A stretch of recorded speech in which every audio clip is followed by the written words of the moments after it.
separados por um segredo, unidos pelo destino. Até hoje eu sigo páginas sobre música, gosto muito do assunto. E pesquisando sobre algumas, eu vi um vídeo. E aí quando eu encontrei esse vídeo, aparentemente era eu. Uma blusa vermelha, lisa, gola polo, tocando violão. Só que eu falei, eu não lembro do dia que eu tava tocando com essa blusa, porque eu não uso ela. Eu nem me toquei a diferença de violão nem nada.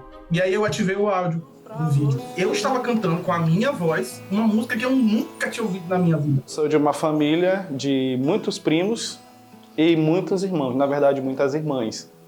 Eu não tenho irmãos, eu tenho 3 irmãs por parte de pai, né, uma antes do casamento do meu pai com minha mãe, e 2 após o término do casamento, e 2 dentro do casamento. E a gente sempre se deu muito bem. E as 2 irmãs que cresceram comigo, que foram quem descobriram toda a história, quem viveram comigo toda a história de descoberta em relação ao meu irmão. Eu fui olhar lá o arroba dele, e como ele mesmo gosta de falar, eu me vi numa vida e com pessoas que eu nunca vi. Eu falei, cara, eu nunca fui pra esse lugar, como é que eu tô ali? Como é que eu não conheço essa gente? E aí eu entrei em contato com ele. Eu perguntei na página se alguém conhecia a pessoa. E aí mandaram o contato dele e eu entrei em contato, fui nas fotos e comentei lá. Cara, já reparou como a gente é muito parecido? Gabriel foi o primeiro a descobrir que, além de adotado, tinha um irmão gêmeo. Tinha uma tia que sempre me perguntava. De repente, ela chegava assim, sem ver nem pra quê, e dizia, se você fosse adotado, como é que você reagiria? Quando eu fiz 19, meu pai faleceu, eu tinha 17. E aí passou um tempo para poder, aceitar a perda. E aí me veio isso na cabeça. E aí eu decidi perguntar. Minha mãe tava lavando louça e eu falei, mãe, perdi meu pai, já sou adulto, né, 18 anos, meu Deus. Aí eu falei, já sou adulto e já consigo resolver minhas coisas. Eu queria saber da senhora, definitivamente, se eu sou adotado ou não, sempre ouvi isso. E ela me deu a mesma resposta, que isso era bobagem. Aí eu insisti, eu falei, olha, não tem por que a senhora mentir pra mim. E ela parou o que ela estava fazendo e começou a chorar. Por 5 anos, ele buscou o irmão sem sucesso. Quando desistiu, o acaso aconteceu. Decidi que me desistir. Já vivi praticamente quase 20 anos sem encontrar essa pessoa. Se um dia for para encontrar, tanto faz. Eu já vivi até agora, não vou morrer sem. E vou seguir minha vida. Foi quando, um tempo depois, eu encontrei ele de forma bem inusitada. Aí chamei as minhas irmãs, né? E falei, deixa eu mostrar pra vocês esse perfil aqui. Ela disse, isso aqui é tu. Não tem outra coisa, não tem outra explicação. Ou então é um fake. Eu falei, não, gente, olha o nome, não sou eu. Não tem como, eu não conheço essas pessoas, eu nunca fui nesse lugar. Então, vamos falar. Falei com a minha mãe, tudo isso antes do primeiro contato. Foram as primeiras 2 horas antes do primeiro contato. Eu entrei em contato com ele, ele perguntou, você tem algum tipo de comunicação, um aplicativo aí? Você tem WhatsApp ou algo do tipo? Tenho. E ele me mandou um áudio contando a história que eu contei. Eu fui pra São Paulo, eu sou de São Luís. E eu tô procurando um irmão gêmeo. A gente começou a conversar e eu falei, deixa eu te contar a minha história rapidão. E aí comecei com muita cautela explicando pra ele, tal, início de família, o que minha mãe tinha me contado, o que eu sabia. E pra minha surpresa, ele não sabia de nada. Ele nem sabia que era filho adotivo e nem sabia que tinha um irmão gêmeo perdido. Eu realmente não imaginava. Não era algo que eu estava preparado. Foram 2 baques, né? Eu descobri que era adotado e descobri que tinha um irmão gêmeo de uma vez só. Então, a minha única reação foi rir e pelo sentimento de gratidão. Conversei com a minha mãe e falei, deixa eu lhe mostrar um negócio, esse rapaz parece muito comigo. Ela pegou o telefone, começou a chorar e disse, você senta aí, vamos conversar. Você não é meu filho biológico, você é meu filho do coração, mas pra mim não tem diferença. E o Gabriel é seu irmão. A gente se encontrou em outubro, dia 12 de outubro, dia das crianças, de 2017. E a gente não conseguiu chorar. Eu acho que a gente só riu para dizer, toda a peraltice que a gente não conseguiu ter na infância, toda a molecagem que a gente não conseguiu fazer, vamos compensar agora rindo. Foi o que a gente fez, a gente riu e riu alto. 2 segurinhas repetidas rindo. Uma pecinha que faltava no quebra-cabeça geral da vida foi encaixada. E aí fez todo sentido. De às vezes eu me sentir sozinho, de eu me sentir triste sem motivo. Porque todo mundo diz que gêmeo tem essa ligação, né?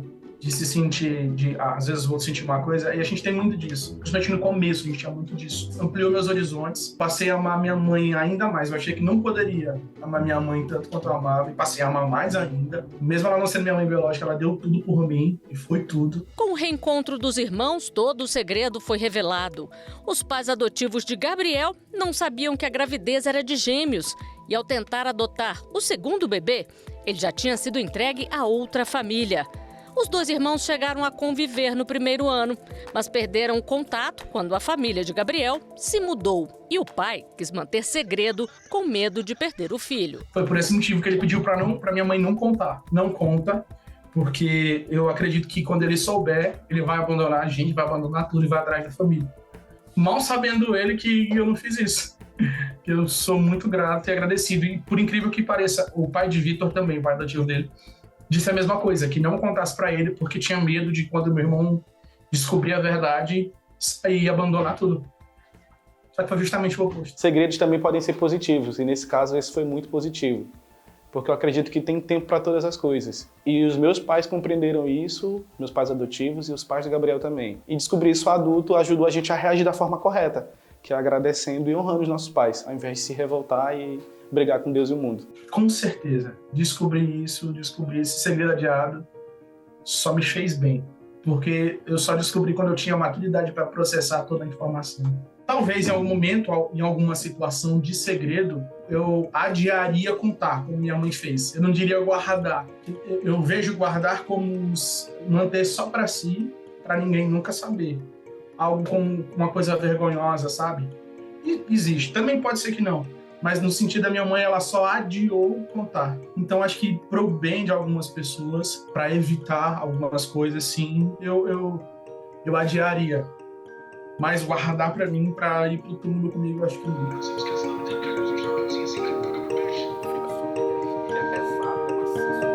O que é um segredo? É uma informação importante a respeito da vida de alguém que, quando revelado, pode causar um abalo emocional na vida da pessoa, pode causar uma dor em alguém muito próximo, pode causar a sensação de que aquilo pode causar um grande prejuízo, mesmo que não venha a se tornar um prejuízo, mas a pessoa que vive aquela situação dolorosa, traumática, difícil, ela guarda aquilo para si, né? A ideia de um segredo é isso, né? Você guardar, é um não dito, é alguma coisa que não pode ser dita. Quando nós temos alguma dificuldade relacional, quando temos alguma impossibilidade de verbalizar alguma coisa, é o nosso corpo que de alguma forma adoece. Então, o nosso eu, o nosso psiquismo, a nossa vida emocional, ela vai de alguma forma se refletir em algum tipo de prejuízo. Pode ser através de um problema somático, no corpo propriamente dito, e pode ser no nível psíquico, tá? Então, por exemplo, um transtorno alimentar, uma obesidade, uma anorexia, uma bulimia, pode ser decorrente de um segredo familiar. É lógico que existem muitos segredos que não são coisas muito graves, mas a gente quer guardar segredo, né? Então, às vezes, um projeto de vida, alguma coisa assim, a gente guarda segredo porque o outro não botar inveja no segredo, né? Não botar inveja no projeto. Na nossa legislação especificamente, não existe um conceito de segredo, mas há proteção constitucional da intimidade e da privacidade, o que garante um certo nível de segredo na vida privada do cidadão e, eventualmente, de alguns atos do próprio Estado, seja no âmbito do executivo, legislativo ou judiciário. Então, o segredo, ele é uma proteção individual e também ele é tutelado pela Constituição. Quando a gente fala do direito à privacidade das informações, do direito à garantia de que as informações não serão vinculadas, que possam trazer algum prejuízo ao indivíduo. Então, consequentemente, a Constituição ela também resguarda o direito da pessoa de conviver e ter as suas informações pessoais de forma protegida e tutelada pelo direito constitucional. O segredo, dentro do aspecto constitucional, dentro do aspecto legal, ele é muito similar à ideia do sigilo. Só que o sigilo, ele é uma proteção do próprio segredo. Tanto que você olha na Constituição, você fala do sigilo à informação, do sigilo profissional, que nada mais é que uma proteção ao próprio segredo. Então, consequentemente, eles andam na mesma ideia, eles vão convergir na mesma percepção, mas existe o sigilo como um aspecto de tutela ao segredo, que é a obtenção da informação de terceiros. Segredos podem ser pessoais, comerciais, industriais, profissionais. Psicólogos, médicos, padres e advogados, por exemplo, são obrigados a resguardar as informações que lhes são confiadas. Quando nós fazemos o nosso juramento, a primeira coisa é resguardar sempre os interesses do nosso cliente. E dentro dos interesses do nosso cliente, nós somos aquela pessoa que ele vai se desvelar totalmente todas as suas informações. Então, as informações que são apresentadas ao advogado, ela precisa ser sempre protegida. Então, o advogado, constitucionalmente, ele tem uma previsão de resguardar o seu direito, o sigilo profissional. Agora, profissionais que também estão dentro do direito de obter informações em decorrência do exercício profissional, por exemplo, o advogado, um padre, um médico, que obtém informações por questões de confiança, a eles recai uma responsabilidade maior no âmbito criminal, porque eles estavam sobre a perspectiva profissional. Consequentemente, esse sigilo, esse segredo pode potencializar também efetivamente o dano. Na justiça, informações podem ser resguardadas para proteger as partes envolvidas ou a própria investigação. A legislação garante a proteção a certas intimidades listadas, como, por exemplo, no artigo 189 do Código de Processo Civil, que, eventualmente, em alguns tipos de processo, como processos envolvendo direito de família, que envolvam certas intimidades como de menores. Nesses casos, o juiz, avaliando a situação, a requerimento da parte ou mesmo de ofício, ele pode decretar o segredo de justiça. Quando decretado o segredo de justiça, só os advogados cadastrados na vara, no juízo, como advogados daquele processo, têm acesso à visualização ou até, se for um processo físico, ir no balcão da vara e consultar o processo. Por exemplo, se houver audiência na primeira instância ou sessão do tribunal em processo de segredo de justiça, a sala é esvaziada e só podem permanecer as partes e os advogados. O sigilo ele pode ser atribuído, por exemplo, a um documento. Então, um processo que tramita normalmente sem qualquer segredo de justiça pode ter sigilo em algum documento específico. Isso é muito comum em investigação criminal, quando há diligências ainda não finalizadas, há decretação de sigilo para aquela diligência, por exemplo, até para a própria parte, para o próprio réu, que não tem acesso àquele documento até a finalização da investigação ou do ato. No mundo comercial, o segredo pode ser considerado a alma do negócio. O segredo de empresa, ele está relacionado a uma estratégia comercial da empresa de fornecer, de não divulgar para a sociedade uma questão importante para o seu negócio, para a viabilidade do seu negócio. Então, pode ser uma fórmula, pode ser uma forma de fazer que aquela empresa decide guardar só para o seu corpo técnico, né, de uma forma muito restrita. O segredo, de fato, é a alma do negócio. Nós, pensando no mundo corporativo, a gente percebe quão competitivo, né? Quão competitivo é o regime, o sistema capitalista atual. As empresas, então, elas têm que buscar vantagens competitivas em termos de custos e baixos custos, em termos de preço, em termos de qualidade. Então, tudo hoje depende, como nunca, né? Depende de patentes, né? E depende de fórmulas ou criações que estejam sob sigilo. Quando a empresa opta pelo segredo, ela tem que fazer esses acordos de confidencialidade com seus funcionários, ou se ela vai ceder a tecnologia, também pode fazer acordo de confidencialidade. São contratos entre as partes, né? Contratos cíveis. Então, você tem a confidencialidade. Então, entre parceiros, né? Empresas que desenvolvem determinado produto em parceria chamada Open Innovation. Então elas têm que se proteger, né, uma da outra também, por que não? E também em relação aos empregados e também em relação aos fornecedores. Então você, mediante contratos de confidencialidade bem elaborados, bem redigidos, que não deixem margem, brechas, né, que defina exatamente o que é o segredo, qual é o segredo. E que preveja multa, combinações para quem quebrar o contrato, para quem quebrar a confiança. A proteção começa no Acordo de TRIPS, no artigo 39, que prevê, né, que os Estados-membros, e o Brasil é membro, Estado-membro, signatário do Acordo de TRIPS, garantam a proteção que eles chamam de informação confidencial. E nós chamamos de segredo industrial ou enfim. Depois você tem a própria Constituição que garante a proteção das invenções. E depois você tem no artigo 195 da LPI, da Lei da Propriedade Industrial, pena de 3 meses até 1 ano ou multa para quem, mediante acesso ao segredo por vínculo empregatício, o viole. E também para quem, mediante fraude, o viole. E no caso do empregado, é bom ressaltar que a CLT prevê como uma das razões, uma das causas, né, um dos motivos para a justa causa, para a demissão por justa causa, a violação do segredo de empresa. Com o atual patamar de desenvolvimento tecnológico, é muito fácil fazer engenharia reversa de um segredo industrial. Então, é muito difícil manter os segredos industriais, né?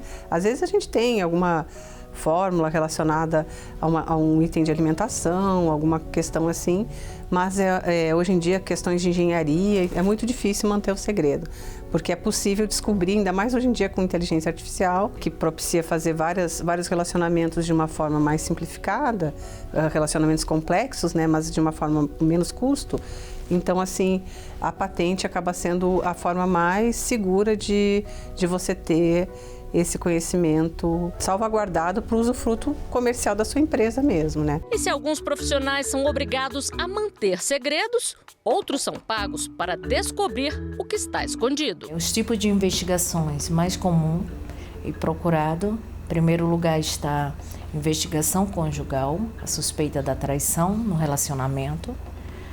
Vem logo seguida de casos familiares e também casos empresariais. Funcionários que alegam estar com deficiência física para não trabalhar e ficarem afastados diante do INSS, nesse período costumam procurar outro tipo de trabalho para ter 2 rendas. A investigação ela atua juntamente com os advogados, onde somos requisitados para colher provas como sobre a pensão em que pessoas alegam não ter vínculo empregatício.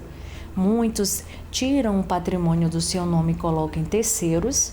E nesse momento a gente entra com a investigação do acompanhamento, em que a gente evidencia por meio de foto ou filmagem com data e hora todos os locais que a pessoa frequenta, se faz uso de vários carros, onde reside. Através de nossos equipamentos, a gente consegue evidenciar muitos casos, como violência à criança, até mesmo tratados dentro da própria casa, quando um dos seus cuidadores, que é para dar amor e carinho, está violentando sexualmente, está de alguma forma batendo na criança, trazendo uma agressão física, até mesmo para poder o adulto ser culpado e afastar a criança desse ambiente. As investigações contam com a ajuda da tecnologia. A gente tem equipamentos, a maioria deles com câmeras escondidas, vai desde esse relógio de mesa, um dos mais antigos nosso, corta-fumaça, isqueiro com câmera, cartão com câmera, a famosa gravata também com câmera, botão de camisa. Esse aqui é um cabideiro, tá? Onde tem uma câmera. Temos a tomada com câmera, a famosa escuta ambiente. Ela é muito requisitada em nossos trabalhos. Um dos modelos de rastreador móvel, onde a gente utiliza no veículo. Até mesmo um equipamento que garante o sigilo total das reuniões de empresários e das pessoas que têm que manter o sigilo, onde não pode ser levadas informações ali conversadas. Atuando há 16 anos como detetive, Cristina coleciona casos curiosos. Um cliente meu há mais de 8 anos, ele solicitou até os dias de hoje para que eu acompanhasse a namorada dele. E eu não consegui entender, depois de tantos anos que eles têm de relacionamento, o porquê dele continuar investigando a namorada. E a gente sempre via, através da investigação nossa, dos dados em que coletávamos, as imagens, que esta pessoa não apronta, ela nunca aprontou, ela sempre mantém uma rotina de trabalho, sempre ao lado dele, fora da rotina de trabalho. Ele confessou para mim que a investigação, na verdade, não era dúvidas em relação ao relacionamento dela com ele, mas sim porque ele já dava umas puladas de cerca e, para se certificar que não ia ser descoberto, ele monitorava 24 horas a namorada dele. Ele me surpreendeu porque, geralmente, quando as pessoas me procuram, elas querem manter os olhos sobre a pessoa, mas por ciúme, por insegurança. E, nesse caso, não. Ele tem a certeza de que ela realmente não o trai, mas ele, para poder ter uma vida dupla, monitorava ela para poder ter a certeza que não ia ser pego nunca. E haja segredos a serem descobertos. Uma pesquisa realizada na Universidade de Colômbia, nos Estados Unidos, aponta que uma pessoa comum guarda em média 13 segredos, dos quais 5 são, de fato, segredos. Ou seja, nunca foram compartilhados com ninguém. Por que é tão difícil guardar o segredo? É difícil porque, de alguma maneira, aquilo provoca um certo transbordamento, que a gente considera clinicamente, é que aquilo provoca um transbordamento dos limites psíquicos de cada um. Então, se para a própria pessoa que viveu é insuportável, quando ela compartilha com alguém, ela torna aquela pessoa responsável e guardião daquilo que ela não suportou guardar. A fofoca pode ser a revelação de um segredo. Olha só, não conta pra ninguém não, né? Mas o fulano me pediu para não contar nada, eu tô te contando, mas você tem que compartilhar comigo esse segredo. Isso é fofoca, de uma certa forma. E quanto vale a revelação de um segredo? As pessoas têm curiosidade na vida do outro no geral. Se a gente reparar, existe uma curiosidade, às vezes aquilo que a gente chama, né, de fofoca, uma fofoca recreativa, sobre o vizinho, sobre o colega de trabalho, sobre a pessoa da rua, é natural. Sobre a celebridade, por que as pessoas têm tanto interesse em saber da vida do famoso, da celebridade? Porque elas são referência, muitas vezes, dentro de casa, no trabalho, colocadas num patamar como se fossem verdadeiros deuses, pessoas que não erram, que não cometem erros, que não passam por problemas. Enquanto, na verdade, a fofoca, essa curiosidade vem para tirar esse mito de que, olha, não, essas pessoas também têm problemas, essas pessoas também erram. Os segredos que mais valem no mundo da celebridade são os segredos envolvendo relacionamento, geralmente traição, começo de relacionamento e fim de relacionamento. As pessoas têm muita curiosidade de saber sobre o íntimo, a vida privada. O fato de alguém ser uma autoridade pública, uma pessoa de personalidade pública, não retira dela também o direito da sua liberdade e também da sua intimidade, da sua vida privada. Nós vimos casos recentes que estavam expondo a pessoa, uma celebridade, a situações que retirava dela a sua privacidade como se ela não tivesse direito. Na verdade, é uma linha tênue entre você expor a sua vida pública e, consequentemente, resguardar a sua intimidade, a sua vida privada. Hoje, muitas vezes eu tenho uma informação e pondero sobre a vida do artista, porque ele é um elemento importante para o meu trabalho. Então, eu acredito que com o passar do tempo, eu fui entendendo o que passa e o público entende que é uma notícia que, ok, houve um deslize, houve um erro e a pessoa pode seguir. Outros erros que talvez até tenha informação, eu compreendi que eles não precisam ser noticiados, afinal de contas podem atrapalhar famílias, podem causar danos na carreira, prejuízos financeiros para artistas que têm toda uma equipe. Então é possível ter um ponto de equilíbrio, sem deixar de dar a notícia, porque eu também acho que é necessário que o artista entenda que faz parte da vida pública ser notícia, ele ter um pouco da sua privacidade invadida, mas existe sim um limite, existem questões que beiram uma invasão absurda e que não são necessariamente notícia, não fazem sentido virar informação. E quer uma prova da curiosidade das pessoas? Moça, R$2 ou uma fofoca misteriosa de uma pessoa famosa? Fofoca misteriosa de uma pessoa famosa. Então toma, descobre essa fofoca. o valor da fofoca é mais que R$2? Sim, mas vai além disso, vai porque ela diverte, ela entretém e de alguma forma as pessoas têm essa pulguinha atrás da orelha para saber algo que ninguém sabe. É bom guardar segredo de alguém, é bom parecer que você tem algo na mão que nem todos têm. Tem uma magia nisso, é meio que inexplicável esse fenômeno que o segredo carrega. Gente, O que você acha? não sabia. Nossa, fofocão.